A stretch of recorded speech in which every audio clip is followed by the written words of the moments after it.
I've audited over 15 Google Ads accounts in the past 2 months, and I kept seeing the same mistakes over and over. Mistakes that were costing these business owners thousands in wasted ad spend and flooding them with low quality leads that never actually converted.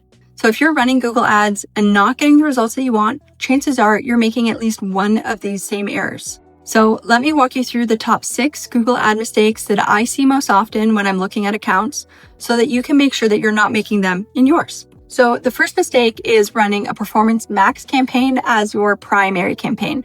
And this is something that I see all the time when auditing Google accounts. And Google does push you to make a Performance Max campaign, and they tell you that it's basically best practices, but that's not really the case.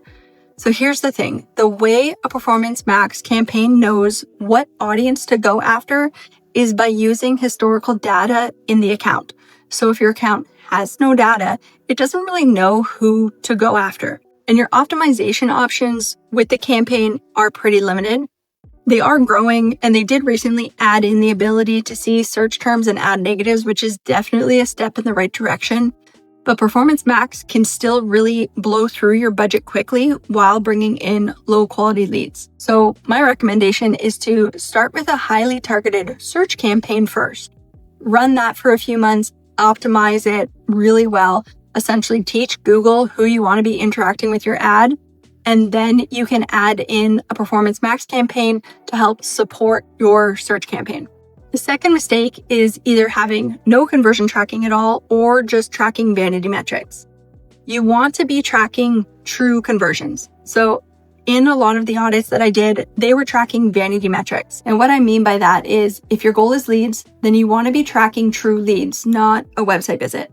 So I saw a lot of accounts tracking website visits as a conversion action, which then skews your conversion rates and the amount of conversions you're actually getting. And the issue is that if you're tracking website traffic as a conversion, not everyone who visits your website is going to contact you.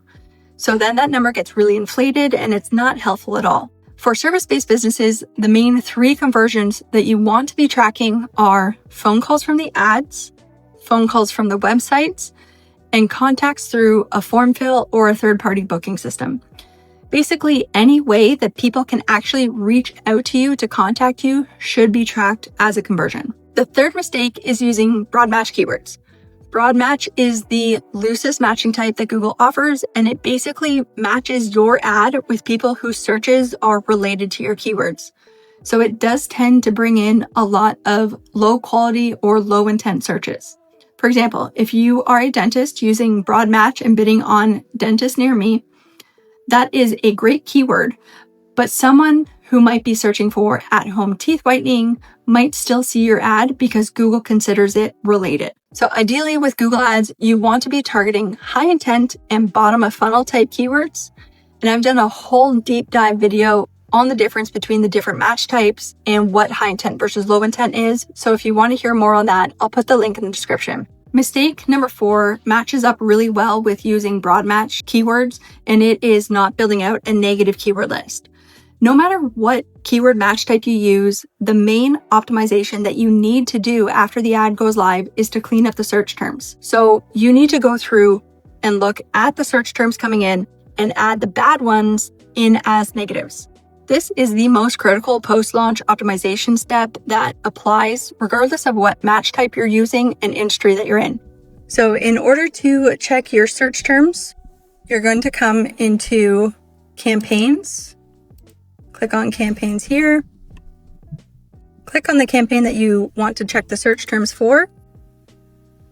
And then click into the ad group that you want to do. So I'll just do the general dentistry. And then this will bring up all of your keywords that are bringing in impressions. So then I just highlight all of them. I have more than the 10, so I'm going to come up and open that up so that I can get all of them. And then I'm going to click on search terms in this blue bar. And basically what that is going to do is going to bring up all the search terms that triggered those keywords to show my ad. And so then I'm going to come through these search terms and see if there are any that I don't like. So if you are not an emergency dentist, if you're not open 24/7, I would add that in as a negative. If you are a dentist that is not open after 5 p.m., I would add that in as a negative. Any type of keywords that are competitors, I would add as a negative unless that is your strategy. But essentially then you can just click off the ones that you don't want to show and then click on add as negative keyword. The fifth mistake is landing page issues. The main one being that the landing page does not match the ad.